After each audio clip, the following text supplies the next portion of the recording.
Welcome to the Real Triathlon Podcast. I'm your host, Garrick Lowen, here with Nicholas Chase and Jackson Laundry.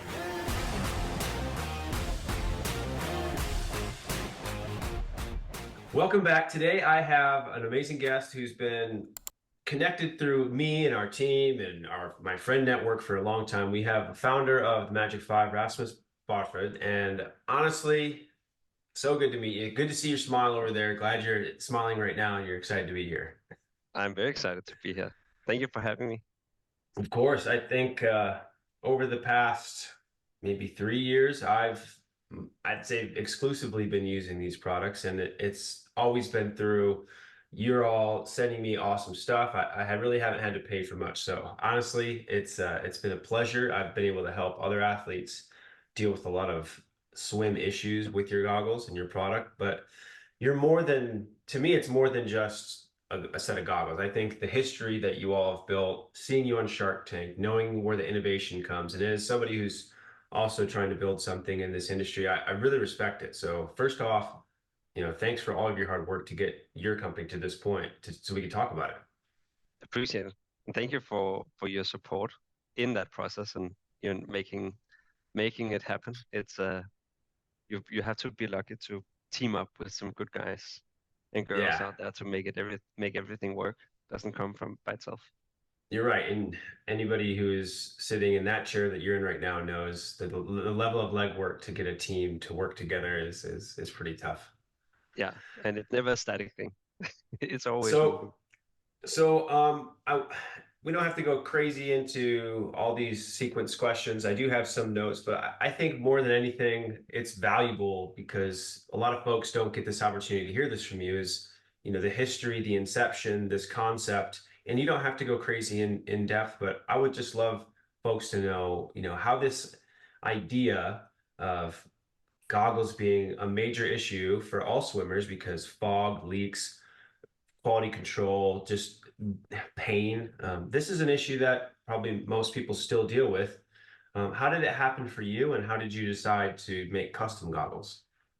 So it's it's a good question. And it started back in late 16. Um, but I think the precursor to that, and to give a little bit of context from what was going on in my life before 16. I When I was 18, I started my first company with one of my current co-founders, um, or the guy who was also on Shark Tank. Um, he was he developed that product, and I took it, scaled it up.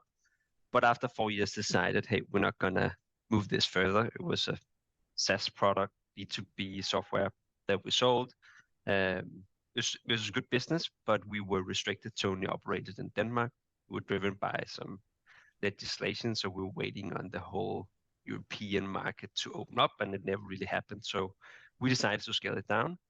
And then I worked for 5 years, boring suit and tie, uh, working with mergers and acquisitions in the chemicals industry and the media industry. Ooh. Um, there's a good learning curve, but it was also not for me to be to walk around in fancy clothes all the time. And then one day, Bo called me, and it'd been a while since we had our first business together. He called me and wanted some advice on goggles. He was training for his first Ironman.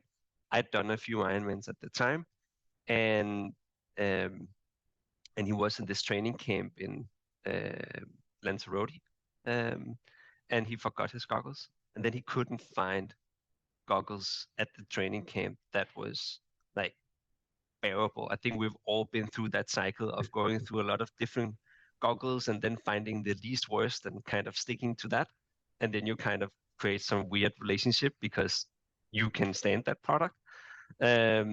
So he lost that product that he could stand, and then he couldn't find any. I couldn't really swim for 2 weeks. So when he got back, he called me, and he was like, "Rasmus, what goggles do you use? I can't find anything that works. I've just spent $10,000 on a bike, and I can't find goggles. It's so frustrating." And I was like, "Well, I use these Swedish goggles, because nothing really worked for me, and I was swimming with one of my best friends at the time. He was a pro swimmer. That's Niklas, now our third co-founder in the Magic 5. And I was lucky to swim on his team. Um, with his team, I was way slower than they were, obviously, but uh, they all use Swedish goggles. So I was just like, well, that's what you do if you're a swimmer. So I did my Ironmans and my 70.3s and everything in Swedes because that's what I learned from Niklas. Well, and just to be very transparent on what my understanding of this the Swiss goggle is, it's literally just a piece of hard plastic Yeah, that is just forced very yeah. elastically right in your eye socket, like It's painfully. terrible. It's terrible. It's like it's probably one of the worst products out there. But on the other hand, a really good product because it's super adopted. If you look at competitive swimmers, look up like any records from big swim meets and whatnot. Vast majority of those guys wear the Swedish goggles, $10 on Amazon, kind of thing, right?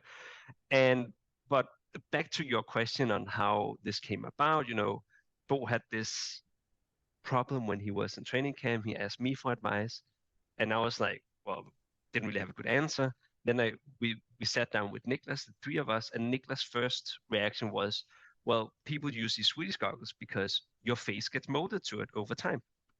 I was like, what? That doesn't make sense. That's like the Right? golden ticket right there. We got to fix Exactly. this. Exactly. Yeah. And the interesting part, interesting, like, let's say realization came after a few weeks where we then, dived into the market and tried to understand like how many people swim, what does it look like. We obviously knew about the triathlon market because we were part of it ourselves. We knew about the competitive swim market because Niklas was competitive swimmer. He is a breaststroker and I am. He just actually competed in the national championships in Denmark last Friday of That's this weekend. So awesome. he's still active, but doesn't train as much. Anyway, I think the interesting realization came when we were like, it swimming is such a big market when you look at how many people swim for fitness purpose, and then you add the triathletes and you add the competitive swimmers, and they all have that same fundamental problem that the first thing, the reason why you wear swim goggles is that you don't want water in your eyes when you swim. It's like it's the number one thing that the product has to solve. And we felt like, okay, the product doesn't solve the fundamental thing. We need to fix that. Then you can talk about all sorts of other things, but it was like first things first. Let's make sure that they don't leak and that they're comfortable to wear at the same time. And then we started looking into, okay, well, how are we going to do that? And that's yeah. it. That's oftentimes like the coolest part of like that little snapshot when it finally clicks. Like I feel like I think as I guess I'll say an entrepreneur, but once you finally have that kind of like gut feeling like there's a product that is filling this puzzle piece within our industry and couple industries, like it fits it perfectly, this puzzle piece. Yeah. And it's something that just in your stomach feels like I know for sure if we do this well, it solves a problem that everybody is going to connect with and want to get on board with. So that's what I really see it, what you guys were able to accomplish. And fast forward all the business development aspect, the fundraising, the research and development. How long did it take before? I mean, I'm sure there's probably still innovations now, but between then and now, what was like the time period between this is a great product? How long did it take to get there? So I think there are a few different phases that we went through.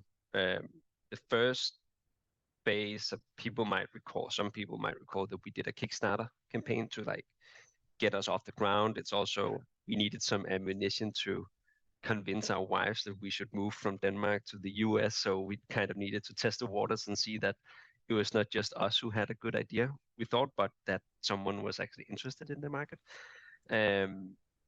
But before we did the Kickstarter campaign, we had to lay the foundation of our technology. We had to be sure that, okay, if we get enough customers and get enough data on people's faces, we can do this. So we started out by first developing the scanning technology, like that actually allows us to get the data of your face. No, that was not a commoditized technology we could go out and license in the market. So we had to develop that from scratch.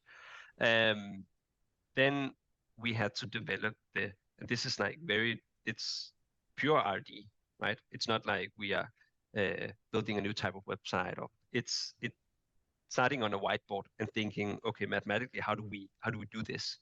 And how do we then develop a code that can do it? So the fitting technology basically goes in and or understands how should I position the goggle on Nick's face, on Rasmus's face, and someone else's face. That fitting technology is dependent on data. So the more experience it has in placing goggles in someone's face and being told did a good job fitting technology, the better job it will do, right? You call it machine learning or whatever, but it's basically a data question. The more experience, the better product you get. The first 2,000 customers we got on Kickstarter, they didn't get a good experience. One of the things they were pissed. They were not like directly pissed, but I would say so the really good thing about the Kickstarter community is that it's probably the best type of customer base you can get from day one if you want to build something innovative, because most of those customers have that mentality that, hey, we're part of developing something new. This is a baby step for the product, and those customers really want to give feedback. So we actually ended up sending a second pair of goggles to those guys at basically no cost, and getting a lot of feedback. But that was kind of the first phase, getting that foundation in place. Well, real quick too, question: do you still have contact with customer number one? No. Sometimes you can. So I think technically customer number one was, we launched the Kickstarter campaign. We launched it back in Denmark, actually, at a big event where all the pro Danish swimmers and some guys from Sweden came down. So I'm pretty sure that those very first Kickstarter customers were friends, foes, and families, right? But we do have we have a fair bit of Kickstarter customers who are like on goggle number 25. There we go. And there's a guy called Joe who lives further out in Long Island. He's a production engineer for a big chemicals company, and he's like, the amount of feedback that he has given on how we could do QA, how we could do this, how we could do that, it's just like tremendous. It's just free advice from a very good source. Yeah, exactly. But I think so it's kind of that whole first phase, develop the technologies, like being able to deliver and fulfill the products.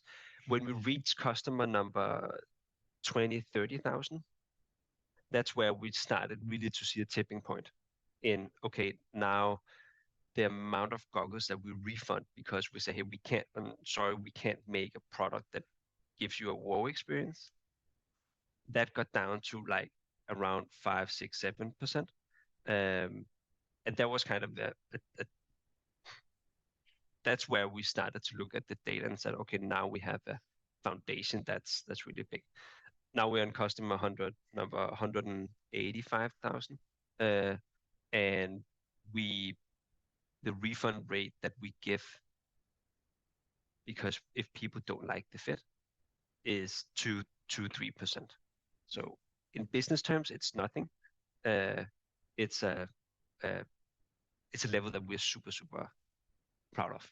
Yeah, I would like to see the return rates of other massive companies, and you're probably in a great spot considering customer service. And I know somebody within your customer service department, they do a fantastic job.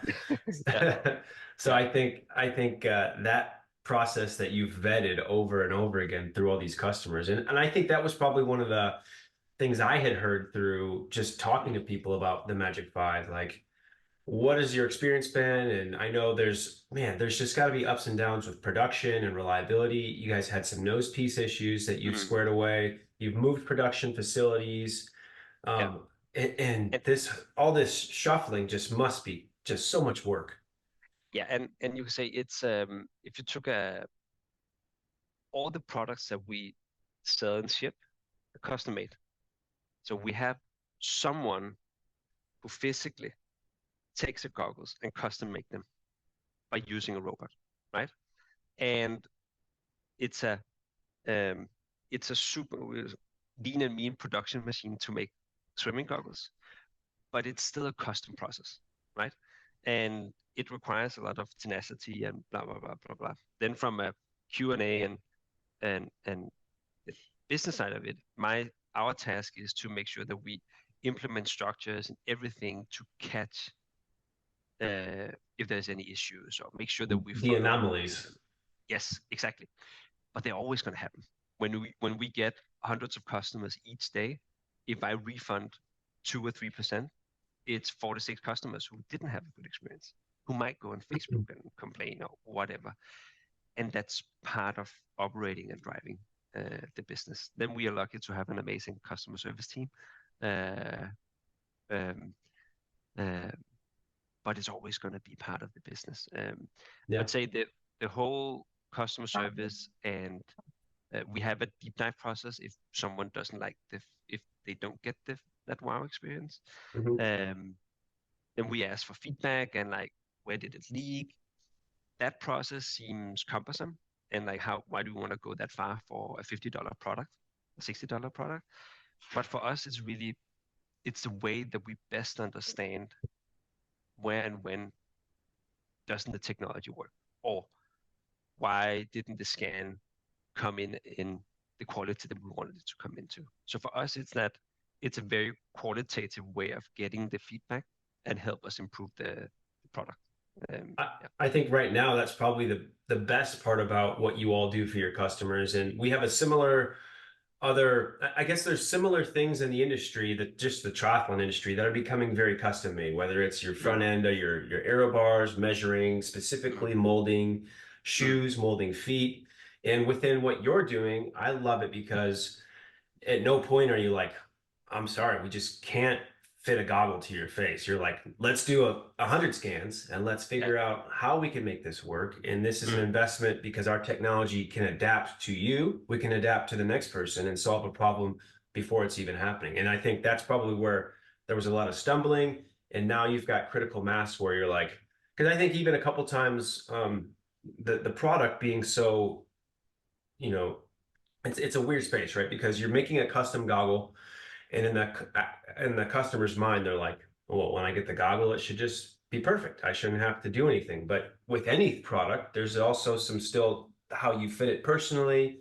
mm, I always take my nose piece and I go to the -1 nose piece. So yeah. so that always has made sure that nothing's been a problem because I have a bit of a narrow bridge. So it brings it Yeah. just a little bit closer where it didn't quite get into the socket. So that's Yeah. where I think customers also have to understand what you're doing is getting them 99.9% of the way, and they've just got to make sure that they use the goggle properly. And Yeah. honestly, just to kind of pat you all on the back, like in the pool, invisibility, in the open water, fogging, anti-fog, like I have been fortunate enough to be with you all long enough to know that like I'm not going to be running a pair of goggles for like 6 months at a time. I'll probably run a set of goggles for like a couple of months, then I'll race in it, and then I'll use it back in the pool until Mm, it's deteriorated. But I honestly haven't put a set of goggles through the total to where I'm ever throwing them away. I just kind of like recirculate them. Or with your new anti-fog product, it's not really mm, new, but it's just more on the front lines now. yeah. I'll use that like 2 or 3 times for one Mm, goggle in the week, and then like the goggle readapts to that barrier that's put up for anti-fog, and it's yeah. pretty much never foggy again. So Yeah. for me, I think it's the customer also has to understand like you've got to be part of this product. It Yeah. is very vital, just like you clean your bike, just like you take care of Yeah. your gear. Like this is a gear aspect that you need to invest in after you buy it because with your time and maintenance, because it's not you take care of your gear and it'll take care of you. That's what I always say. Yeah, yeah, and you know that's it's it's a funny thing that we see too, that it's some like few of the customers that we get, they expect to get a product and then they can use it for the rest of their life. But you know, it's a um, uh, when I swam a lot, when I did triathlons, now I don't swim that much anymore. I swim a couple times a week. If Can't mess up that family, hair, man. if family and kids allows it, huh? But like I would change my goggles probably every 6 months with the amount of swimming that I did. Um, and yeah, it's just the natural part of it. Even those hard plastic cups would have to be changed once in a while. Yeah, So yeah. yeah. So I have a bit of a question about the goggle industry as a whole. As a whole, Yep. as we Yep. know, there are some big names making goggles. They have Mm. been for forever. And when a very small company with a very custom product comes into this very dominated market, to me, it feels like the eyewear market, where most everything, even all the smaller brands, have some stake owned by like an Oakley company, even the company that owns Oakley. Mm. Yeah. So, did you experience hard times getting shelf space? Or, I mean, I know you can't really put yourself in the modern swim store like just a goggle on the shelf, but did Yeah. you experience any pushback from the players at hand, like, hey, don't disrupt this market, man. We've been doing this for a long time. We're selling shitty goggles to everybody and they haven't caught on yet. Has anyone come at you?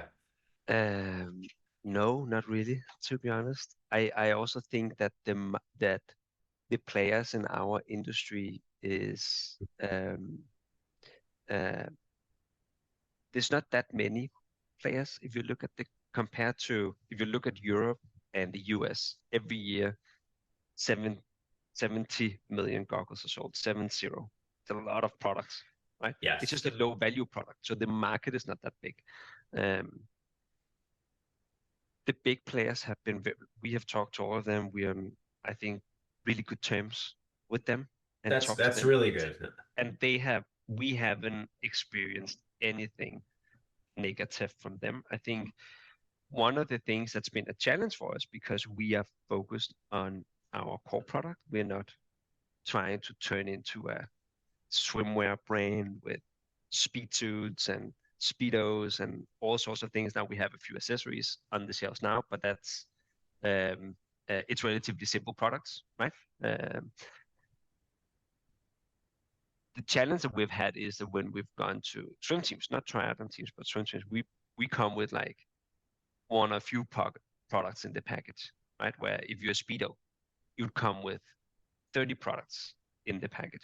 So there's been some natural, I would say, barriers in working with some of the swim teams that need speed suits and everything. But we haven't experienced any hostility or anything, to be honest. I think That's good. we'd rather experience the opposite, like interest from the bigger brands saying, hey, it's it's a really interesting way that you are able to make a custom product, sell it for $60, which to them is nothing, right? And then still make money on the product. Yeah. So your tech is very much what they're like, wow, this tech that you've developed. And I think I want to dive into the Shark Tank thing real quick. Yep. Yep. But the tech is really what allowed you to do so well with Shark Tank. And that's probably what these companies see as like the pivoting point that they're years behind now. Yeah. And it's also different companies are good at different things, and the big sports brands, whether that's Speedo or Nike or Adidas, and they are really really good at brand and logistics and making sure there's amazing standardized products at an affordable price, right? Um, but they are not focused on developing new technologies like a Mhm. face scanning app or a fitting technology. It's other things that's on their radar. Yeah, those companies are So more it's aligned, ready to just cannibalize a product and turn it into a new mm, sexier looking thing that yeah, hasn't really changed much. The shoe industry yeah, is guilty of that yeah, exclusively. And then they probably rely on companies like you to innovate, push the market in a new direction, and then they jump on the bandwagon and sell tons of units. So, but with Yeah. what you've done, they can't even do that. So that's Yeah. pretty cool.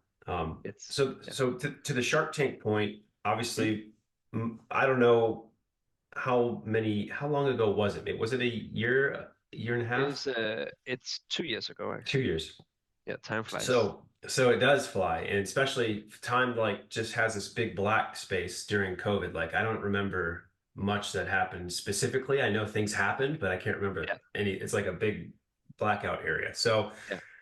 I think surviving COVID-19, you Mm. all maybe were in a better position because people were swimming a lot and trying to get outdoors. I mean, I don't know. Maybe was COVID So challenging or was it okay?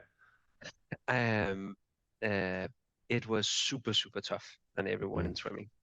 Everyone, most other like uh running and cycling, like just went to the moon. Things yeah, exploded, right? Um, Swimming was different because pools were closed. yeah, So people who had access to an amazing open water location could swim. Everyone else were just kept out of swimming. So our business was like, it was 2019 was the first time where we really started to see momentum behind our marketing efforts. And, we've never been a heavily funded company. We've always tried to bootstrap our way through everything. Um, so it was the first time we started to see momentum. I think we just started to work with Ben Canute, who was our first athlete that we started to work with, started working with. And then it was just like a drop off a cliff, like growth, growth, growth, growth, to nothing. And it was instantly, it was crazy. It felt like someone pulled the plug to our website. it was like the stock market just was It was, gone. yeah, it was crazy. So we weren't okay, what the F are we gonna do? Like, how do we? No one knows what this is. I lived on. I still live in New York, but in Brooklyn now. At that time, I was in Hudson Yards, 10th Avenue, 37th Street. If people don't know where that is in Manhattan, it's Pretty fancy. basic 300. No, it's so that part of town was not fancy at the time because Hudson Yards was being built, so it was a big Oh, construction site. So it was actually the opposite. But okay. me, my wife and I got a great unit that we could live in. Anyway, it was the epicenter of COVID, right? We had ambulances going down to the Javits Center, dropping off dead people, and then going back into the city finding more. It was crazy, and we were like in the middle of this and thinking, what do we do to move forward? So what we were like dived into was that PPE was was one of the Perfect. big challenges at the time, and we at that time we had an inventory of all the base things that we need to make the goggles. So we're like, okay, let's go out and try to see if we can get that in the hands of paramedics. So we ended up donating 700 goggles to EMT workers, mostly in New York City. So we were actually covered in New York Times and that stuff that brought up like how EMT workers drove around in New York with our goggles on. They had no as part of the PPE package. They didn't have anything, so they were like, "It's better than nothing." Right now, it sounds crazy, but back then, no one knew how dangerous, how contagious. Like it Yeah. was just more PPE, the better. So that actually like created a sense of purpose for a couple of months while it was at the height.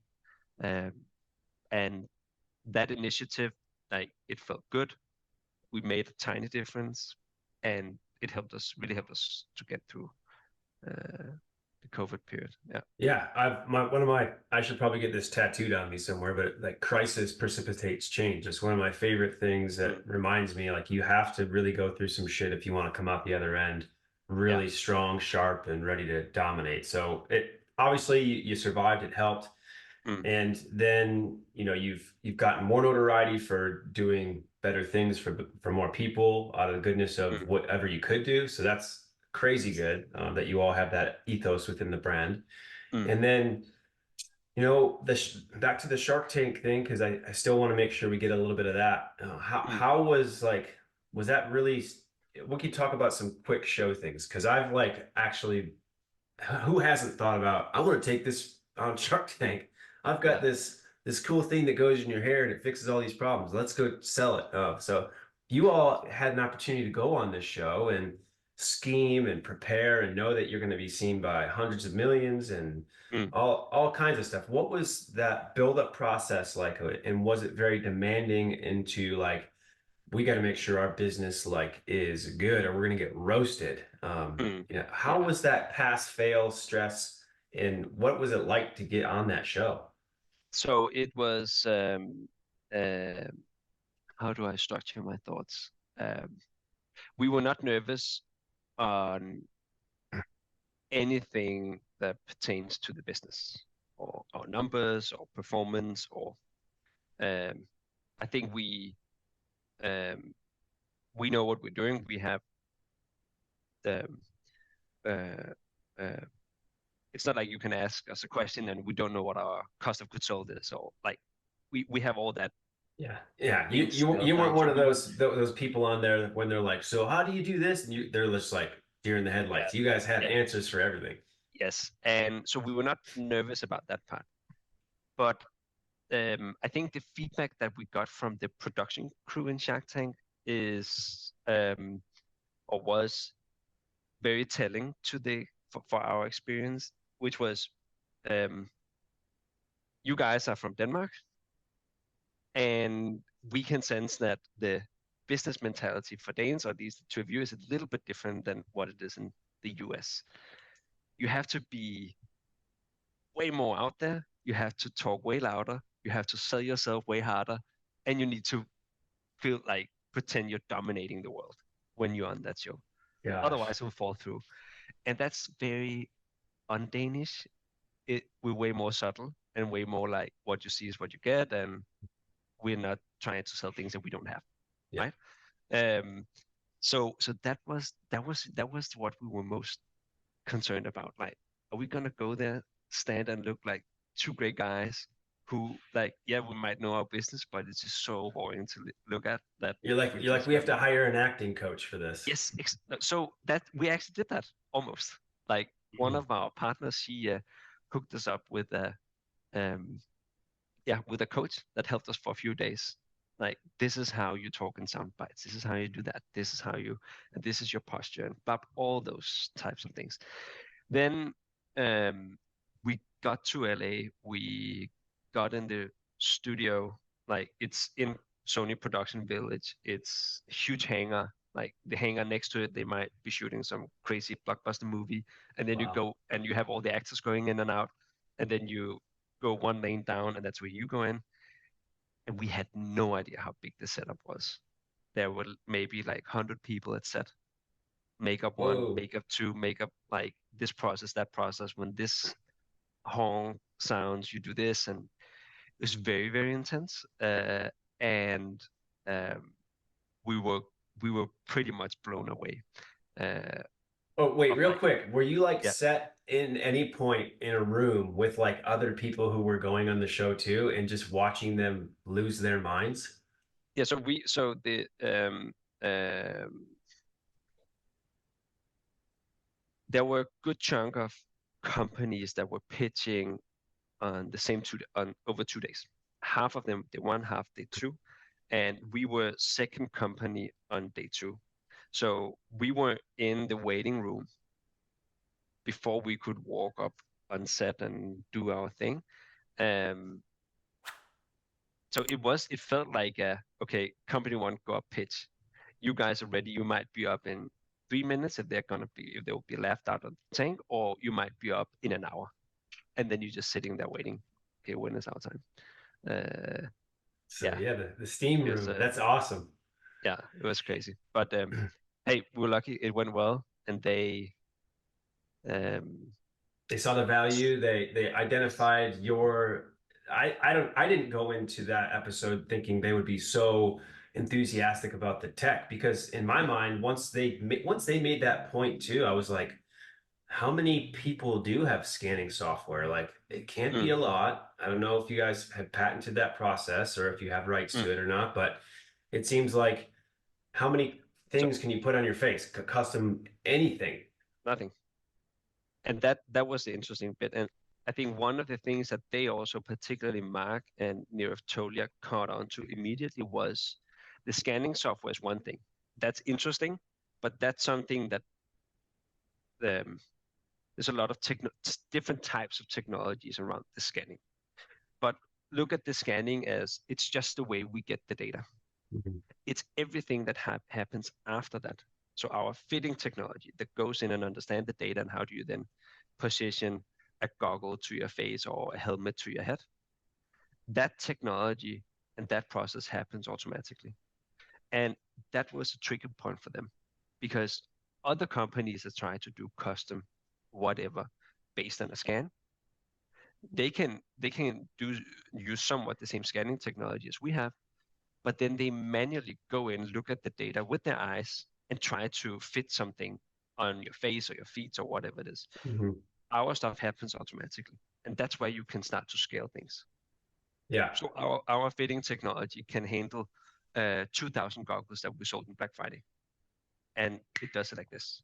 That's right? crazy fast. So we not literally like this, but very, very quickly, right? And that was the trigger point when they saw that, and they were like, okay, if you can do goggles, something that fit very meticulously inside of your eye socket,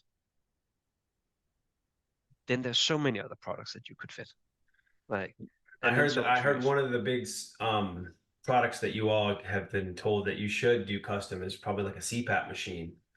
Just because the face mask is always causing problems for users who have to sleep with that all night long. So the applications for what you've already done are quite scalable. Yeah, exactly. And that is, that's what we're excited about. It's also what the partners in the companies, or the company is excited about. That how do we take this from a goggle product to a goggle company to something that where 10, 20 years down the line, we have 30 products on the shelf, where those products have a very, very clear, unique selling point around customization, creating a better fit, creating a more comfortable product, or maybe a higher performance product because it simply fits better. I mean, the question is like, what else can you scan and customize? I mean, what's next? Like that, it's anything. And I think it's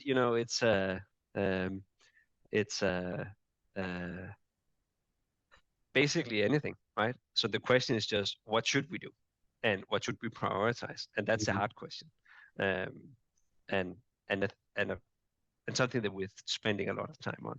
Yeah, and of course, that's the future. That's way ahead. But currently, I think with you've identified a hole in the industry.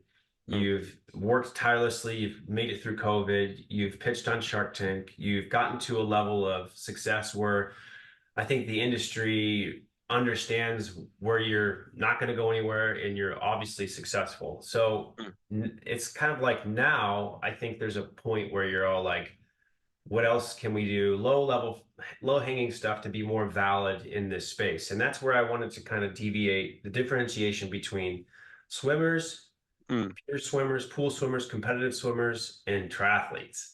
How are you navigating those two markets, and are they significantly different? They are significantly different in the for a few different things. One thing is that triathletes are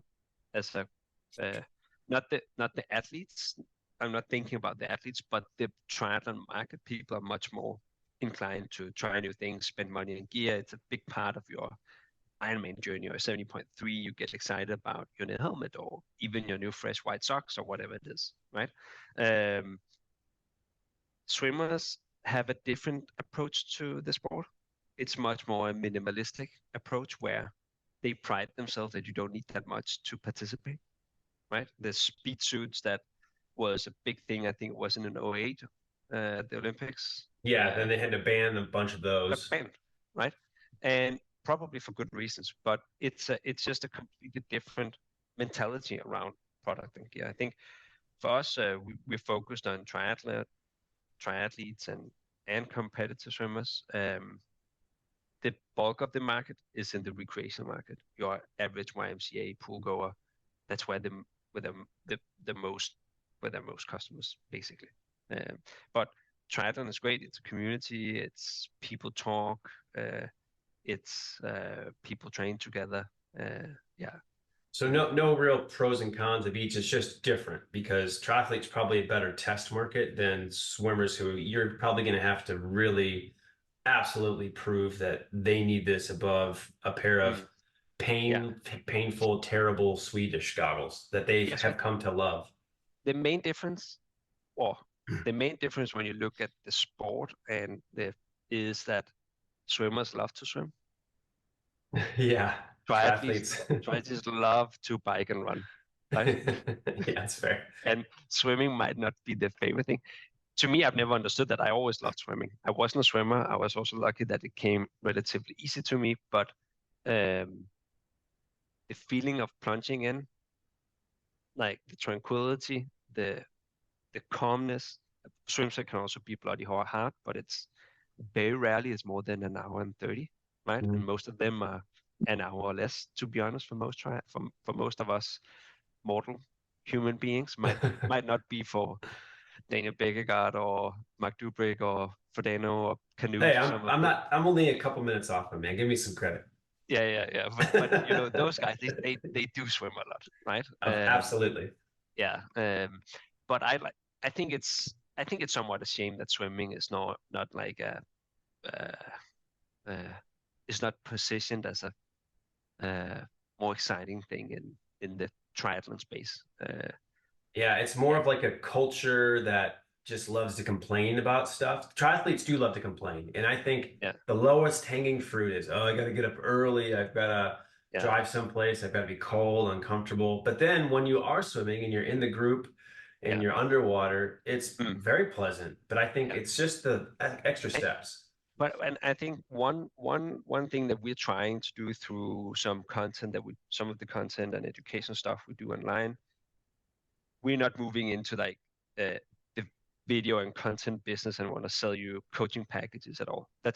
We'll not do that. But what we really believe in, and I think this comes from the swimming side of things. I've been swimming more on a swim team than with triathletes. Put things in perspective. I'm 50 minutes on an Ironman ish on the swim. That's perfect. I don't think I have like the amount of times that I've done a 3 times 1K, and that I don't think I've ever done it. All my swim sessions are 3 times 50 meters. These drills, that. You know, it's like a swim team where there's much more play, and you have tons of different exercises that you do. It's not just crushing lanes. Of course, you need some distance. Of course, you need some 500 meters, or you need some intensity after 30 minutes, and you know. But it's much more like the playful part of swimming that I love, and I don't understand why triathletes don't do that more. Right? Right. Go in do dolphin kicks in the water. Spend 20 minutes and doing catch drills in the front. Here and at the back, it'll make you a way better swimmer, right? You are speaking my language, because I was a master's coach in Florida for 2 or 3 years, coaching all kinds of adult swimmers, which is very difficult. And for me, it's the same concepts that you're talking about right now. Like, swimming doesn't have to be just 10 by 800s and terrible. It has to be very versatile. So when my swimming, I have 2 kids, the business to run. My swimming is really like highs and lows, right? I'm off for 6 months where I don't hit the water, and then I'm back in for 6 months, and then I swim pretty off 3 months maybe, and then I swim intensively, right? The first thing that I'm always after is the feel of the water, water feeling.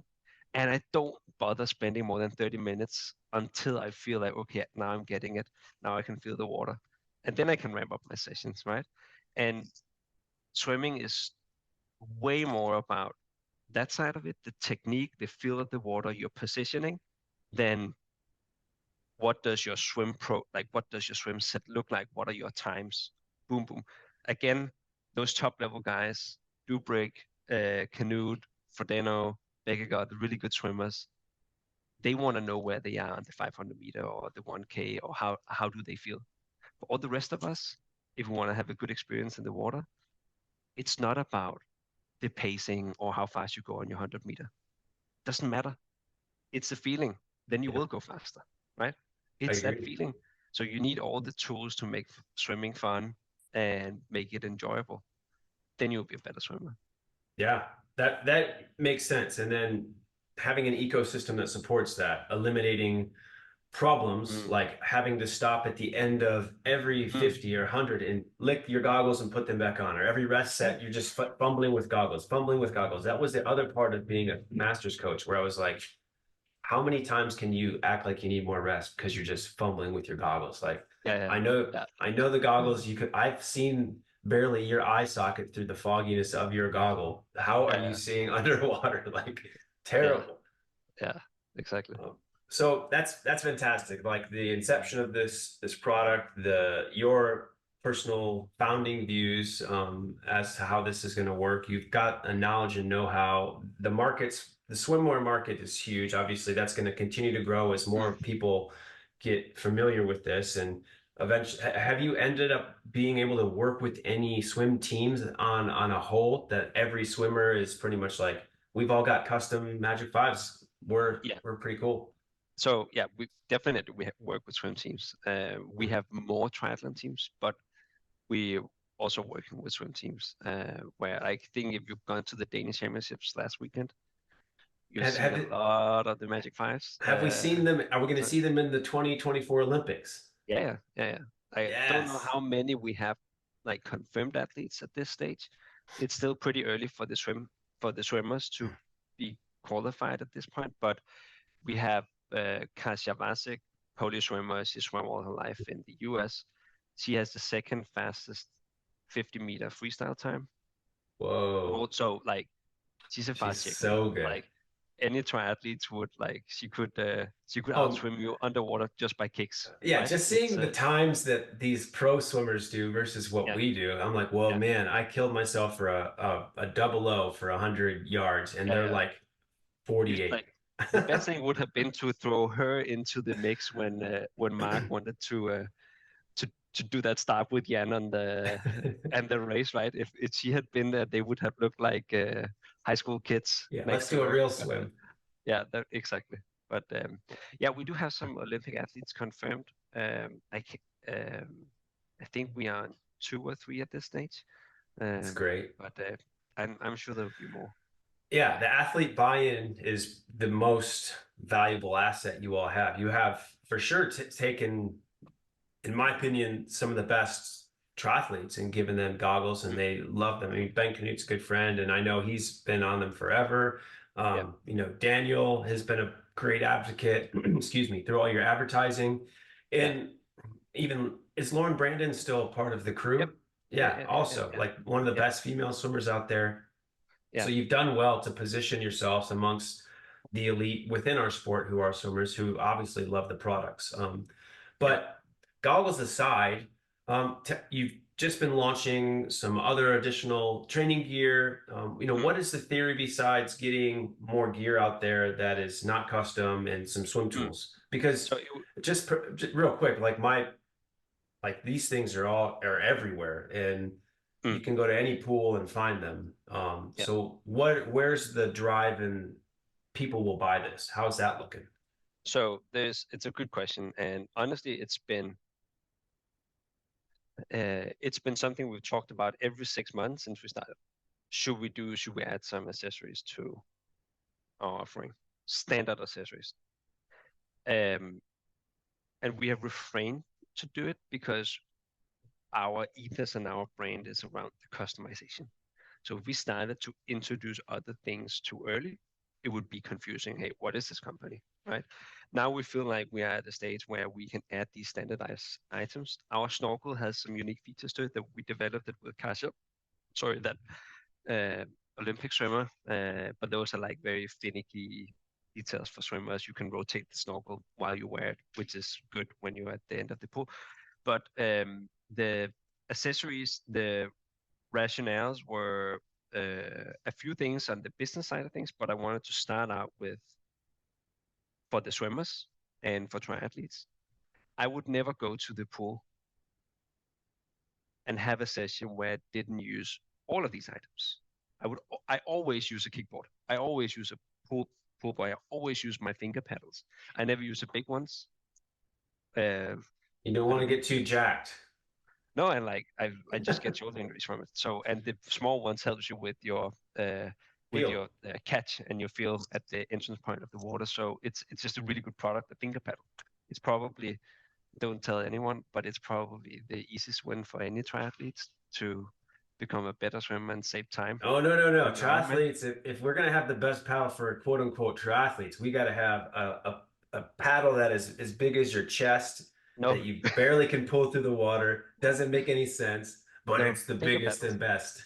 Yeah, but the $20 finger paddle, that's your biggest, like, it's gonna, anyway, that's a different discussion. I think that you're on point, and I'm just pointing fun at the way triathletes think. It's like, if it's not the biggest and the craziest, it's not going to work. No, exactly. It's probably the same guys that goes disc wheels when they average like 20 miles per hour, but that's these accessories were like, for us, the bait, like, you can't go to the pool without this stuff. Otherwise, you don't have like a quality session, and it's not fun.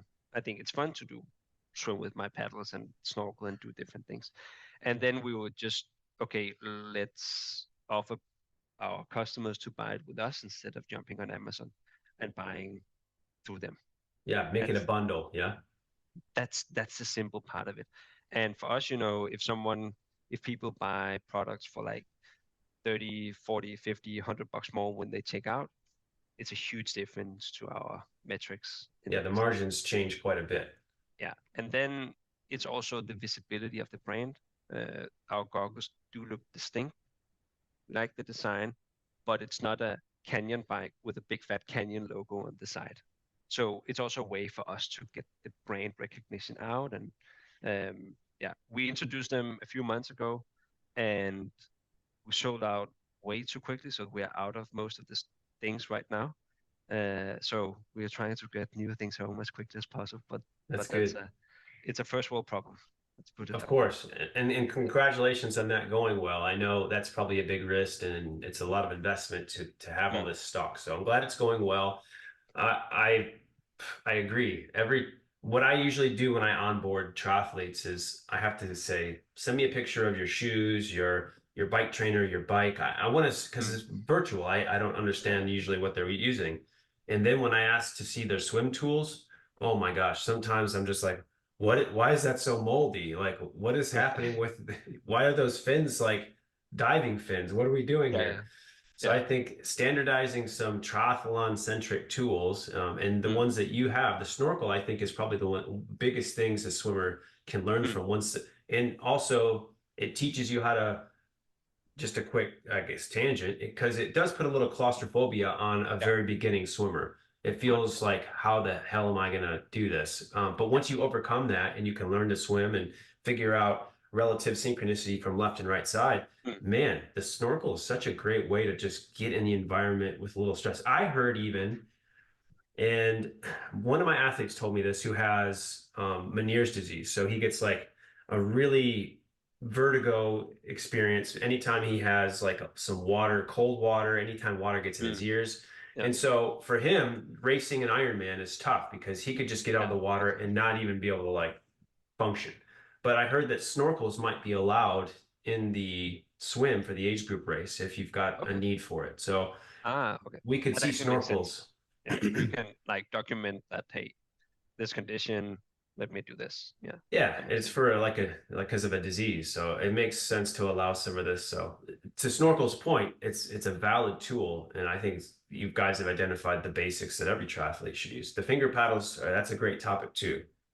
It's the smallest investment you can do. It is to improve your swimming, and I think your overall race, to be honest. It's it does make a difference. So something I wanted to touch on quickly, you can kind of run through this in a sequence if you want, but your development as athlete to business entrepreneur, is this something you said you worked at some chemical plants and had another startup, but before that, even like, is this something that you knew you'd be doing well at in terms of I want to grow up and make custom goggles? Like, how did that transition of life experience turn into this aspect where what did Yeah. you really want to do when you thought you knew what you wanted to do? Um, it's a good question. I think We the forget that as why I'm like, man, I always forget what I wanted to do, but I think it's cool to reminisce on where you thought you'd be versus where you are. so I really like to. I think the thing that has characterized most of what I've done in my life is that I get. Um, I need to move and create create things. I'm not a creator as a content creator or uh, building things, but I love to keep my houseplants, right? I love to see them grow. I love to see the business grow. I love to start up something and then execute and be part of that, move things forward. Well, your I think fiddle that, leaf fig tree behind you looks very healthy. and it's one in, I think we have six in the office Oh, that size. nice. Yeah, don't let me get into that. But it was actually some fig trees we bought like at a place that sold dying fig trees. So I took them in. It was like a nursery, and then brought them Oh, back to life. So they're I feel good great. about myself. Yeah. Um, anyway, I think and there's some connections to triathlons and why I got so hooked on that sport. I came from soccer, then I was challenged by my cousin to do a bike race in France, La Marmotte, where you go over, you start up Col de Mandon, and then you go down, do Telegraph, then you do Galibier and Albues. It's an amazing race, pretty tough. Still, they still Uh, have it. yeah, it runs every year. I've done it Wow. four times or something like that. But that was my first venture into endurance sport and got me hooked because I got hooked on the process, right? It's not Mm. like you can say, okay, I want to be an Ironman and then poof, you go out and do an Ironman. But it's the process that you need to enjoy the process, right? And it's the same whether you start your own business or you do an Ironman. You have to break it up. You have to enjoy the process. Otherwise, it'll kill you, right? You Yeah. have to enjoy being in it and thrive in that stressful environment. And I think that is like um, uh, that's kind of the trait that goes through most of the things that I've done. Also, when I work with mergers and acquisitions, it's not like uh, you also need like to have a job offer, but I was really excited to work with mergers and acquisitions in-house in a company for for a company, for the chemical company, and for the media business that I worked at, because it was like you worked on some big projects and you have to see them come alive, develop, and turn into something. It was not if I was an mergers and acquisitions advisor that was part of a project for 3 months, helped close a deal, and then on to the next thing. I would never thrive in that environment. I would be like, hey, how did it do when those two companies merged, or when that company bought that company or something? I wanted to be close to that, and that really like that's a trait that goes through most of the things that I do and get excited about. I Um, think yeah. I think I noticed that also with the CEO success rate within our sport. We get a lot Mm, of people who are already successful in life and they've done mm, amazing things with their companies and families, but they want to identify as a triathlete more than anything, I think, because mm, from the ground up, you're starting with soil and then you're starting to seed it with different aspects and you have to nurture it consistently. You can't be nurturing it for 1 week and then forget about it for a couple months. It will not happen. And that's the same with business. So I mm, can see why the success paths for those over 30 mm. years of age are really starting to dominate the triathlete ranks because they've been successful. You had to have some extra cash to put into this, obviously. Mm. Not for your product because it's still in the big scheme of things, Magic 5 goggles are very affordable compared to those $10,000, $20,000 bikes that folks are buying Uh, up. So it's like, why wouldn't you? I mean, if you want to yeah, improve your experience, just like you want to do with your bike and your wheels, like that's why you invest yeah, into the products that are designed to make you the best version of yourself. So I think that's why we see all these trends, and you've been so successful within the market because you're part of the market as a consumer, but also because you see like you relate with these other athletes who are doing the same thing. So it's been cool to understand inception to growth to troubles to now where you are. And I guess 10 years is a long way away, but Mm. where would you all, if you had, forecasting out, if you could have 4 steps to put in place to get you someplace in 10 years, what Mm. might that look like? Um, we would like to do what we do with goggles, but for other products too. Okay. So if you have products where fit, comfort ties into performance of the product, like is a better fitting shoe a better shoe? Maybe, maybe not. Is a better fitting helmet a better helmet? Maybe, maybe not. Right? Um, but how do we turn our company into a destination that you go to get the product where customization makes a difference? So we will never be, or you should never say never, but Good probably call. never be a direct competitor to Nike and Adidas, right? It's a completely different mass market, 5,000 different products on the shelves, right?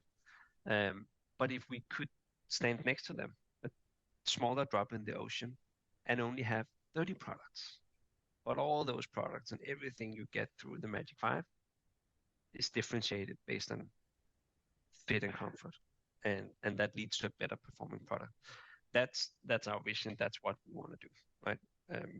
Yeah, I have one of the technology pieces you should invest in right here, I'm ready. based on It's personal it. experience. So here you are. You're an athlete. You're moving all the time. I'm standing right now. You're sitting. Mm, Sitting is the worst thing ever for a triathlete, for an athlete, for a person. How do we develop, and this is going to be funny, I'm sure, but how do we scan the sitting area to where we develop a custom sitting thing that supports my posture and spinal columns to my body on an that's airplane? Because I like, if I could not ever air travel, if I could teleport and it would cost everything I ever owned, I think I would just do it. Because yeah, 8 hours to 10 hours to 24 hours sitting in between air travel, like I would pay any amount of money to make that experience better. yeah. Well, it's a good it's a good uh, it's a really good point. I think that we have some low practical barriers that You got to scan the uh, butt. exactly, and it's a little bit the same when female swimmers has reached out and said, "Ah, I really want to get like a custom swimsuit." Like, yeah, that's a really good idea, but then you need to scan the part Yeah. of the body where customization makes a difference, and We're then not in that business yet, guys. we're not doing it. Yeah. So a lot of people also, when we announced our partnership with Canyon, there was a lot of discussions online that, oh, they're gonna make custom saddles. That's not what we're gonna do. I'll announce that. I can't say what we're gonna do with them. It is super exciting, but there is something to the behind of the body that would be interesting. Yeah, I just hate Yeah. sitting so much. It just ruins my entire flight sometimes. Because I don't know. I hate the airline industry with how they package us in like worthless sardines and just give us Mm, peanuts and expect, well, we upgraded you for an extra 3 inches of yeah. comfort.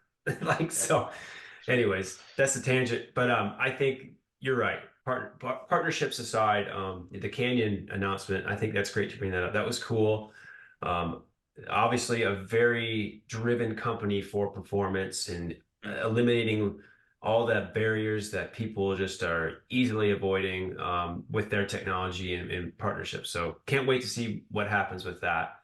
yeah. Um, and hopefully it's awesome. And I'm sure your athletes that are patrons to Magic 5 that are professional, I mean, I'm sure they're going to help skyrocket that growth. Yeah. I think we have a lot of things in common with Canyon, which is I got to ask Daniel what this is all about. yeah. Then I'll have to remind him that he can't say anything. Does he have an But NDA? I'll get in there. no, maybe I should send one. No, I'm just kidding. Yeah. Um, well, I've taken a good chunk of your morning, so I want to say thank you so much for coming on. I think we've really got a lot out of this episode for the business side of it, how it integrates, why it's a product that is valuable within our industry and the swim industry, and obviously multiple facets outside of that just for technology. And it's been proven. Like the main thing for me is I want athletes and listeners to know like this is a tough industry to be in, especially right now when the economy is already stressed. And Mm. still, the entry point to what you all produce to make a big difference on their experience is super low in terms of investment and the customer aspect of it. What you guys are always trying to focus on the customer and make sure Mm. everybody, and I know this, I'm not even jokingly, I know this because I know someone on your customer service team who literally will do anything to make sure that the customer, even the Exactly. silliest question, is taken care of. Yeah. One thing we laughed about, and I have to say this Yeah. as a final point, is I think he told me that he got a question from a customer that was like, I love the goggles, they're great. I just have one question. Is there a set of goggles that just don't have the Magic 5 logo over the lens? Because it's a Yeah. little bit hard to see when I'm swimming when the Magic, but those little plastic lens covers, they you Yeah. have Yeah. to remove them. Yeah. Exactly. Uh, We actually had a really funny one yesterday too. Someone reaching out complaining about the goggles not fitting. And then we was like, okay, let's do a deep dive. Send us pictures, tell us why it doesn't work.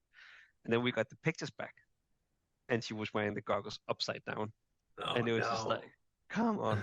But yeah, it's Or like maybe like a 6-year-old who is like, we don't have goggles for 6-year-olds right now. yeah, yeah, it's maybe it will come at some point, but We're working on getting my 13-year-old daughter a pair though. So she we're should be working, good. yeah, we're Yeah. working on that. Should I just address why we don't do kids goggles? Yeah, that's perfect way. Um, the way we make the goggles is the gasket of the goggle is basically cut by robots to mimic the exact curvature of your eye socket. So when we get the goggles from our first step in the production line, the goggle looks like this. Oh, that's just a chunk of rubber they got to mill. It's a 3-inch gasket. I'll give this to the robot, and the robot goes in with a wire and cut the curvature of the gasket to Wow. reflect your eye socket. And that process happens right over here with 4 robots here in Brooklyn. Just produce goggles all the time. It means that the frame of the goggle is this size, right? This is Yep. the So it has to be strong enough and robust enough to handle that machining also. and it definitely is. But the size of the frame is just too big for a kid's face. So and that's why we say, hey, this size goggle, we can customize the gasket to any adults. And there are some outliers that has really small faces, and that's the majority of our refunds. If someone has a too small face, it's difficult for our technology. What we could do to make kids goggles is to make a slightly smaller frame and introduce that to the market. That's what we're working on. Okay. Just to give that explanation that all the goggles that we make have a custom gasket. It will fit your eye socket, but we try to keep as many things standard as possible to keep the price point low, right? Yeah. So yeah, that makes sense. I mean, you'll have to have a completely different machine with different tolerances, and adjusting between the regular size to that is probably a lot of extra work. So you'd have to Mm. have a whole other dedicated assembly process for those goggles, which is probably another large investment. Yeah, exactly. So that's what's holding us back. Right. But it sounds like you've got the problem solved. It's just a matter of time before we see that happen. Yeah, exactly. It's time and priority. Exactly. Cool. Yeah. All right. Well, Rasmus, awesome to have you. We're going to have a sequence of Magic 5 athletes, professional athletes that you all work with. I'm going to bring them on also. We're going to talk about their lives and how they've integrated with you as a company. So if you're listening now, you can look forward to hearing some more about the Magic 5 in the coming months as we start to dig into, I don't know who we're going to bring on. I'm trying to get Jan Frieden's cell phone number. So maybe he'll come on. Maybe we'll get someone else just as cool. I'd love to get Lauren Brandon or Ben. Daniel's been on before. I guess most of these athletes have been on before, but we just need to, I want to know their experience with you all a little bit more and give them a chance to talk about why it's influenced their decisions in terms of selecting a goggle. Yeah. Well, I would love to hear that from them as well. That's right. Yeah. We'll get them on. So thanks for your time and keep going, keep innovating. And if we'll put show notes, if anyone's interested, we'll put our team discount for this promo. We'll make sure that you get the website, the Shark Tank episode in there. Also, if you want to see how that went for those guys, I'll link that in there. But it's been a pleasure getting to know you, man. Thanks for coming on. Likewise, I really appreciate it. Yeah, and Christmas is just coming up, so you made a lot of time for this. I appreciate it. It's good. It's all good. All right, buddy. Thank you. Okay. Thanks. Hey.